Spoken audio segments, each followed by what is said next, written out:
Hello everyone, welcome back to my YouTube channel. तो ये video है मेरे आरबीआई असिस्टेंट प्रीलिम्स 2026 के मॉक एनालिसिस की, और ये मॉक गाइडली का मॉक है। तो मैं सोच रही हूँ कि मैं अब गाइडली के जो भी आरबीआई असिस्टेंट के प्रीलिम्स के मॉक है वो मैं एक मॉक सीरीज़ स्टार्ट कर दूँ, जिसमें मैं डेली अपने मॉक लगाऊँ और आप लोगों के साथ में अपना मॉक एनालिसिस शेयर करूँ। तो ये मैंने अपना मॉक लगाया था, जिसमें मेरा जो स्कोर आया वो 78.75 आया। 95 मैंने अटैम्प्ट करे थे, 82 मेरे करेक्ट हुए हैं, 13 मेरे इनकरेक्ट हुए हैं।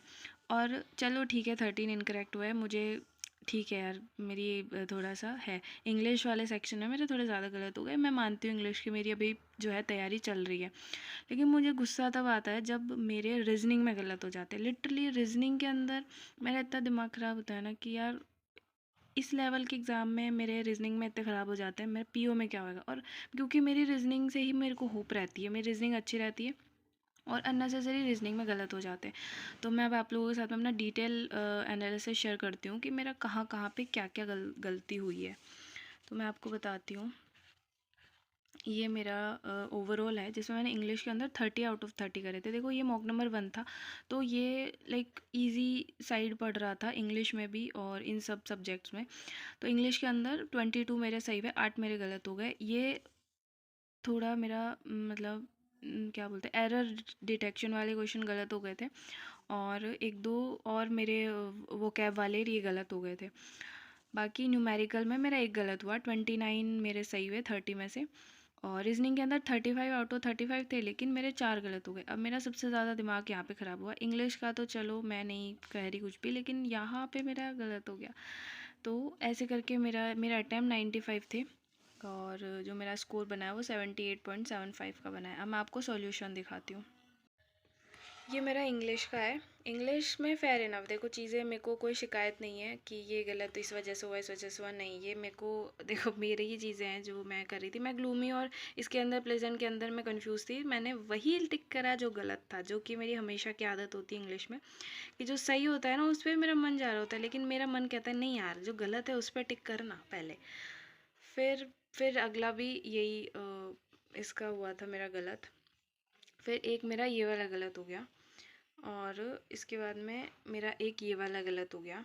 इसके अंदर ऑब्ज़र्व और ये मतलब ये जो थे ना क्वेश्चन, देख लेना अगर आप लोग लगाओ तो ये वाला मॉक।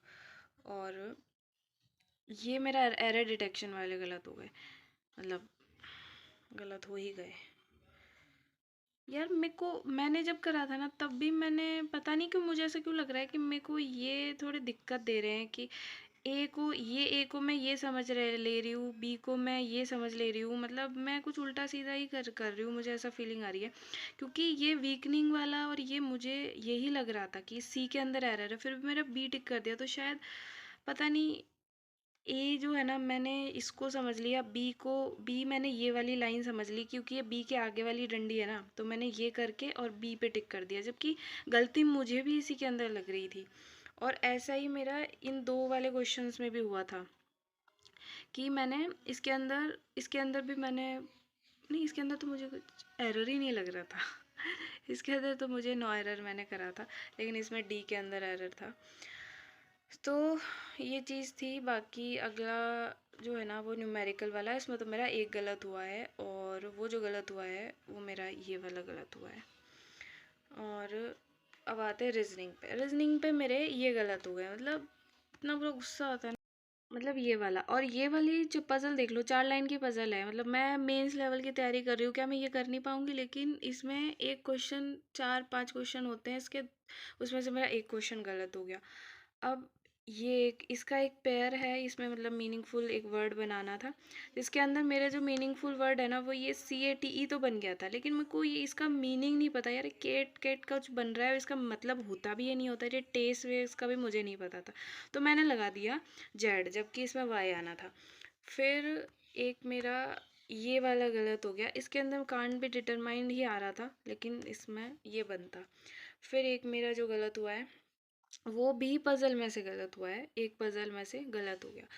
तो ऐसे करके मेरे रीजनिंग में गलत हुए हैं, जो कि मेरे को रीजनिंग में गलत होता है ना तब मुझे ज़्यादा फ्रस्ट्रेशन होती है अपने ऊपर कि क्यों रीजनिंग में क्यों गलत हो गया, पता नहीं क्या।